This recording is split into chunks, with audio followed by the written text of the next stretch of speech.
सगळ्यांचं लक्ष बोर्डवर.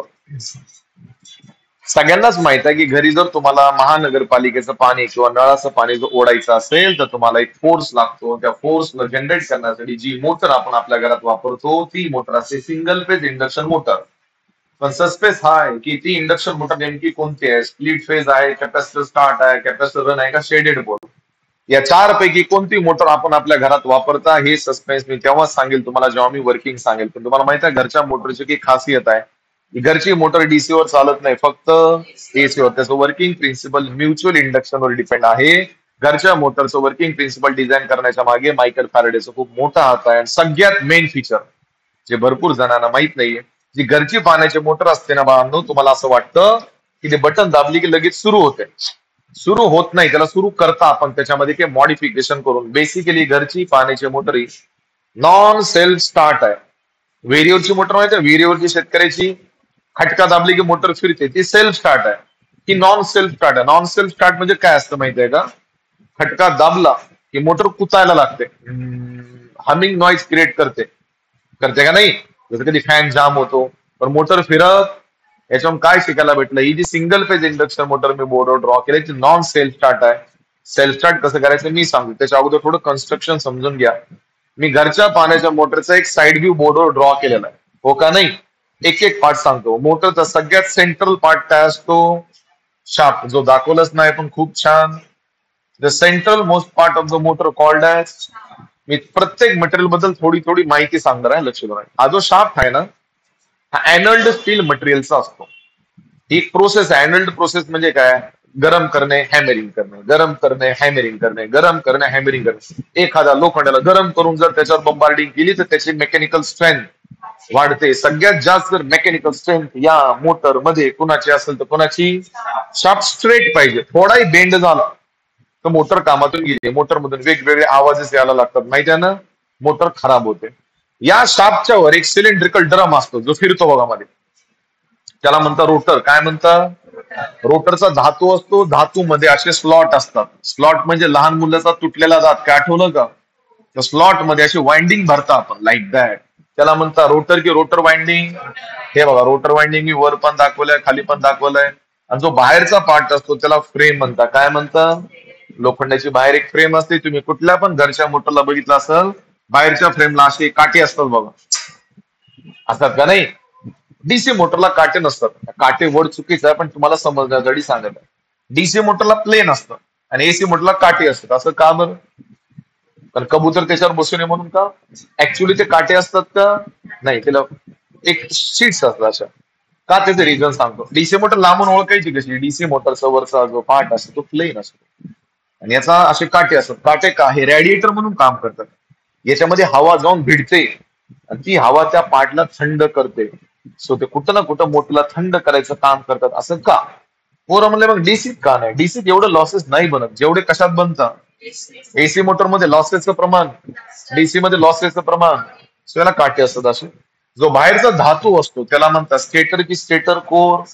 स्टेटरचा धातू आणि रोटरचा धातू हे दोन्ही धातू बनलेले असतात लॅमिनेटेड शीट. जसं आपण आलूचे चिप्स करताना तशा शीट्स बनवून यांना जॉईन केलं जातं. लॅमिनेटेड शीट का वापरायच्या, एडी करंट लॉसला कमी करण्यासाठी, हिस्टेरिसिस लॉसला कमी करण्यासाठी. अरे कळतंय का, बेस्ट क्वालिटी ऑफ कोर वापरायचा तिथं प्रयत्न केलेला असतो. तुम्ही जर भंगार धातू वापरला तर लॉसेस वाढतील, मोटर गरम होईल, मोटर तुमची डॅमेज पण होईल, एक्स्ट्रा पॉवर खाईल, लाईट बिल तुमचं वाढेल. जेवढी भंगार मोटर तुम्ही तुमच्या घरात वापराल तेवढं लाईट बिल कमी येतं का जास्त येतं. मोटरची प्राइसिंग दोन गोष्टीवर डिसाइड होते. नंबर एक, वाइंडिंग मध्ये किती प्रमाण कॉपर आहे. तुम्ही म्हणा गुट्टे सर मी तर 4,000ला मोटर आणली पाण्याची, 4,000ला एवढी काही खास मोटर मिळत नाही, 7-8 हजारापर्यंत तुम्हाला जावं लागतं. तुम्ही जर 4,000ची मोटर आणली, तुम्ही म्हणाल की सर मोटर तर बाहेरून दिसायला सुंदर आहे, सुंदर असून फायदा नाही, मोटर मधली वाइंडिंग कॉपरची पाहिजे. आता तुम्ही बघून सांगू शकत नाही चांगलं कॉपर आहे का खराब, कारण काही काही इंडस्ट्रीज ना अलॉय मटेरियल युज करतात ज्याच्यात 60% कॉपर असतं, 40% अल्युमिनियम असतं. कॉपर ओळखायचं कसं, एकदम प्युअर तांब्यासारखा शेप असतो. अरे हो का नाही, तांब प्युअर तांबा अशी तार हातात घ्यायची, एक मामूली बेंड करायची. तुम्हाला जर बेंड करायला ताकद लागत असेल समजायचं कॉपर फेक आहे. जर बेंड करायला काहीच ताकद नसेल, लागत नसेल, समजायचं कॉपर एकदम ते प्युअर आहे. समजलं. सो मोटरचा पूर्ण खर्च त्याच्या धातूच्या क्वालिटीवर आणि वाइंडिंगच्या क्वालिटीवर डिपेंड आहे. मोटर जर तुम्हाला लॉंग लाईफ चालू द्यायची असेल तर मॅटर धातू करते का वाइंडिंग करते? वाइंडिंग. सो वाइंडिंग अशी यूज करा बाळांनो ज्याची कंडक्टिव्हिटी जास्त पाहिजे आणि रेझिस्टिव्हिटी कमी पाहिजे. थोडं मध्ये जाऊ. स्टेटरच्या बाहेरच्या साईडला जी वाइंडिंग असते त्याला कोणते वाइंडिंग म्हणतात? स्टेटर वाइंडिंग मधून 2 वायर बाहेर काढले जातात आणि इनपुट टर्मिनल बॉक्सला लावले जातात. इनपुट टर्मिनल बॉक्स मोटरच्या वर दिलेला असतो, चौकोनी असा खप्पा असतो. त्याला आपण काढता नट ओपन करून त्याला वायर लावतात, फेज आणि न्यूट्रल. कारण कसा इनपुट टर्मिनल बॉक्स पाहिजेच. आता नवीन व्यक्ती थोडंच कळणार आहे कनेक्शन कसे द्यायचे. मोटरच्या कुठल्या पण एका साईडला अशी आकडा असतो बघा, कडी. हो का नाही? त्या कडीमधून असा लोखंडाचा रॉड टाकला जातो. 2 व्यक्ती याला उचलता आणि मोटरची जागा चेंज करतात. मोटर एवढी लाईट वेट नसते की उचलीन तुम्ही त्याला खांद्यावर घेऊन फिरताय. चुकून जर पडली तर पूर्ण पाय तुमचा डॅमेज होऊ शकतो, कारण मोटर हेवी असते. हो का नाही? या मोटरमध्ये 2 महत्वाचे पार्ट सांगा. स्टेटर वाइंडिंग आणि रोटर वाइंडिंग. एक गोष्ट सांगायची राहिली, मोटर कंटिन्यू गरम होत राहतं. कोण सांगेल घरच्या मोटरला? ऐकता ना सर्वजण? घरच्या मोटरला पाणी जर नसेल तर आपण सुरू करता का? घरच्या मोटरला पाणी असेल तरच सुरू करता. पाणी नसताना जर मोटर जास्त वेळ सुरू ठेवली तर मोटर जळते. माहित आहे का जळते? काय त्रास आहे मोटरला जळायला? यस, लक्ष देऊ नये का? तुम्हाला माहित आहे घरच्या पाण्याच्या मोटरच्या एका साला इम्पेलर असतं, त्याच्यात एक चक्का असतो फॅन. तो फॅन काय करतो? पाण्याला इकडून वळतो इकडे हाय प्रेशरनं सोडतो. म्हणजे तो सेंट्रीफ्युगल पंप म्हणून काम करतो, जो पाण्याला बाहेर फेकतो आणि पाण्याची स्पीड करून पाण्याला वर फेकतो. माहित आहे? इम्पेलर मध्ये जे हाय स्पीडनं पाणी ट्रॅव्हल करताना पाहणं ते कुठं ना कुठं मोटरला मदत करतात थंड करण्यासाठी. म्हणजे मोटरला लोड पाहिजे. लोड म्हणजे ते पाणी आहे जे लोड खालून उचलतं आणि वर फेकतं. जर तुम्ही विदाऊट पाणी मोटर चालवायचा प्रयत्न केला तर पाणी जर इम्पेलर मध्ये नसेल तर पाहणं मोटर एक्सेसिव्ह हीट प्रोड्यूस करते. मोटर मधला त्या मोटरला जो विदाऊट लोड ऑपरेट करायचा प्रयत्न केला, मोटर एक्सेसिव्ह करंट प्रोड्यूस करतो, करंट गेन करतो, लॉसेस वाढतात, हिटिंग वाढते. हिटिंग वाढली, ती जर हिटिंग तुम्ही कंटिन्युअसली ठेवली एका लॉंग ड्युरेशन साठी तर मोटर जळण्याची प्रोबॅबिलिटी जास्त आहे. म्हणून आपली आई कंटिन्यू ऑब्झर्व करते बघा. महानगरपालिकेचं पाणी गेले की लगेच आपण मोटरला काय करता? शटडाऊन. तुम्हाला मोटरच्या आवाजावर पण कळतं ना की मोटरमध्ये पाणी खेचत आहे का नाही. सो घरच्या मोटरला विदाऊट पाणी कधी ऑपरेट करायचं नाही. मोटरमध्ये लॉसेस वाढतात आणि मोटर जळण्याची प्रोबॅबिलिटी पण वाढते. Is that clear? आता याची वर्किंग थोडी किचकट आहे. सप्लाय तुम्ही कोणत्या वाइंडिंगला देताय आणि फिरतय कोण? म्हणजे तुम्हाला ती जादू वाटत नाही का? जादूच एक प्रकारची. तुम्ही देताय सप्लाय स्टेटर वाइंडिंगला, फिरत कोण आहे? 3 फेज मोटरमध्ये सप्लाय स्टेटर वाइंडिंगला दिला जातो. एक रोटेटिंग मॅग्नेटिक फील्ड तयार होते. ती रोटेटिंग मॅग्नेटिक फील्ड रोटर वाइंडिंगला जाऊन लिंक करते. फॅराडेज लॉ ऑफ EMI नुसार तुम्ही शिकलेत की जेव्हा एखादी रोटेटिंग मॅग्नेटिक फील्ड रोटर कॉइलला किंवा रोटर वाइंडिंगला लिंक करते तर लोरेंट्झ प्रिन्सिपल नुसार एक फोर्स जनरेट होतो, जो फोर्स त्या रोटरला फिरवतो आणि रोटर मध्ये टॉर्क ऍक्ट होतो आणि मोटर फिरते. ही जी मी तुम्हाला वर्किंग सांगितली 3 फेज मोटरची जी विहिरीवर वापरते, तिथे मोटर ऑटोमॅटिकली फिरते. पण इथं बघायला गेलं तर एक प्रॉब्लेम काय माहित आहे का? या मोटरमध्ये RMF तयार होत नाही. RMFचं फुल फॉर्म आहे रोटेटिंग मॅग्नेटिक फील्ड. बोला पोरं म्हणले गुट्टस रोटेटिंग मॅग्नेटिक फील्ड का तयार होत नाही त्याच्या मागचे उत्तर देतो. सांगा विहिरीवरची जी मोटर ऑपरेट होते ती किती फेजला असते? 3 फेजचा मधला फेज डिस्प्लेसमेंट असतो 120 डिग्री. 3 फेज मध्ये शिकलेत ना? सो तिथं RMF ऑटोमॅटिकली तयार होतो, तुम्हाला काही करायची गरज नाही. आता मला सांगा ही जी घरची मोटर आहे ती 3 फेज आहे का सिंगल फेज? एका फेज मध्ये RMF तयार होत नाही. RMF न तयार झाल्यामुळे काय होतं माहिती आहे का? मॅग्नेटिक फील्ड तर बनते पण ती फिरत नाही. मॅग्नेटिक फील्ड बनली, एअर गॅप कट केलं, रोटरच्या मध्ये घुसली, रोटरची वाइंडिंग त्या मॅग्नेटिक फील्डला लिंक करते आणि फोर्स पण तयार होतो. पण तो फोर्स एवढा नसतो की त्या मोटरला फिरवेल. सो रोटर थोड्या वेळासाठी जाम होतो, कुदतो, असा हमिंग नॉईज क्रिएट करतो, पण मोटर फिरत. म्हणजे तुम्ही त्या मोटरला बघून सांगू शकता की मोटर सुरूच आहे पण फिरत. आता मला सांगा ही मोटर सेल्फ स्टार्ट आहे का? बिलकुल नाही. कोण सांगेल मोटर सेल्फ स्टार्ट नसेल तर एक रिझन जे बोर्डवर आहे.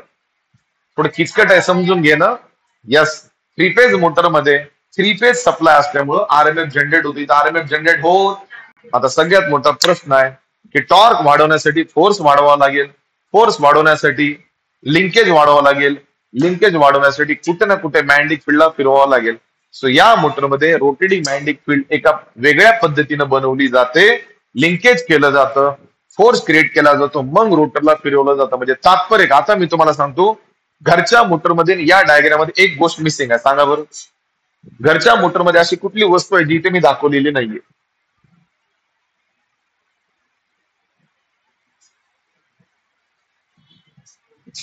बोला, मी सांगतो, लक्ष देऊ नका. आपली जी बोर्डवर आपण मोटर ड्रॉ केलेली आहे कोणती आहे? सिंगल एसी आहे रे, सिंगल फेज इंडक्शन मोटर, हो का नाही? पण त्याच्यात नेमकी कोणती मी अजून सस्पेन्स क्लिअर केलेला नाहीये. तसं गुट्टे सरने डायग्राम मध्ये सगळं दाखवलंय, पण घरच्या मोटरला जर तुम्ही बाहेरून बघितलं तर एक पोर्शन याच्यात मिस आहे, एक कॉम्पोनंट याच्यात मिस आहे. म्हणून ही मोटर नॉन सेल्फ स्टार्ट आहे. नॉन सेल्फ स्टार्ट आहे, परत एकदा सांगतो, नॉन सेल्फ स्टार्ट आहे. घरचे घरी जा, मोटरकडे थोडं बाहेरून बघा, तुम्हाला पांढऱ्या कलरची एक डब्बी दिसेल. अरे नालायकांनो, अशी डब्बी दिसते पांढऱ्या कलरची, वर त्याच्यावर लावलेली असते बघा, त्या डब्बीला कंडेन्सर म्हणता. बोला, फॅनच्या वर पण असते ना, it's a condenser. It is a type of capacitor, त्याला इलेक्ट्रोलाइट कॅपॅसिटर म्हणतात. ज्या इलेक्ट्रोलाइट कॅपॅसिटीची व्हॅल्यू मायक्रो फॅरेड मध्ये असते, जो इलेक्ट्रोलाइट कॅपॅसिटर वरून लावला जातो मोटरचा स्टार्टिंग टॉर्क वाढवण्यासाठी आणि मोटरला सेल्फ स्टार्ट करण्यासाठी. म्हणजे विचार करा, जर तुम्ही तो कॅपॅसिटर काढला तर मोटर फक्त कुदते, फिरत. मग सांगा मला, आता ही तर मोटर नॉन सेल्फ स्टार्ट आहे ना, मग याला सेल्फ स्टार्ट करण्यासाठी वरून आपण कॅपॅसिटर लावतो, हो का नाही? काही काही जण एक्स्ट्रा डोकं लावता बघा, एका मजल्यापर्यंत पाणी जाते, दुसरा मजला वाढवला तर ते दोन कॅपॅसिटर लावतात. दोन कॅपॅसिटर लावल्यामुळं लिडिंग करंट वाढतो आणि मोटरचा स्टार्टिंग टॉर्क कमी होतो का वाढतो? स्टार्टिंग टॉर्क जेवढा मोटरचा जास्त, तो पाणी जास्त खेचत नाही, लवकर खेचतो, माहितीये ना? कधी कधी तुम्ही ऑब्झर्व करा, आपल्या कॉलनीमध्ये जो सगळ्यात शेवटी मोटर ऑन करतो त्याला पाणी मिळत का नाही मिळत बाळांनो? त्याचं रिझन काय? जो सगळ्यात पहिलं मोटर ऑन करतो पाणी बी खेचतं आणि अख्ख्या कॉलनीचा करंट बी खेचतो, माहित आहे का? जो सगळ्यात शेवटी मोटर ऑन करतो त्याच्यापर्यंत पाणी न मिळण्याचं कारण काय? मोटरला जेवढा करंट पाहिजे तेवढा मिळत नाही. तो साधं तुमच्या घराच्या अपोजिटला कोणी मोटर ऑन केली तर त्याचा फटका तुमच्या घरी बसतो, माहिती आहे ना? अरे बसतो का नाही? समजा तुमच्या साईडला शेजारी राहत आहे, तुम्हाला त्याला त्रास द्यायचा आहे. घरात शेगडी, फ्रीज, कूलर, मोटर, जेवढ्या वस्तू असतील ऑन करायच्या, त्याचा फटका साईडच्या घरावर बसतो, त्याचं व्होल्टेज कमी होतं. So हे रिझन आहे पाणी न खेचणं. आपण मोटरला दोष देऊन फायदा नाही. त्याच्यामुळे तुमच्या आईची खूप धडपड असते बघा, पाणी आलं रे आलं की सगळ्यात पहिलं मोटर काय झाली पाहिजे? ऑन झाली पाहिजे. ज्यांनी स्टार्टिंगला मोटर ऑन केली त्याचं पाण्याचं प्रेशर, ज्यांनी शेवटी ऑन केली त्याचं पाण्याचं प्रेशर कमी. Is that clear? हो का नाही? याच्यावरून काय शिकायला भेटल? मोटर सेल्फ स्टार्ट आहे का का नाहीये? सेल्फ स्टार्ट करावी, कसं करावं लागेल ते उद्या सांगितलं. त्या सेल्फ स्टार्ट करण्यावरूनच मोटरचे किती टाईप पडतात, फक्त नाव ऐका आणि रिपीट करा. Split phase, capacitor start, capacitor run, shaded pole, ते उद्या बघू. चालेल? फोटो काढायचं.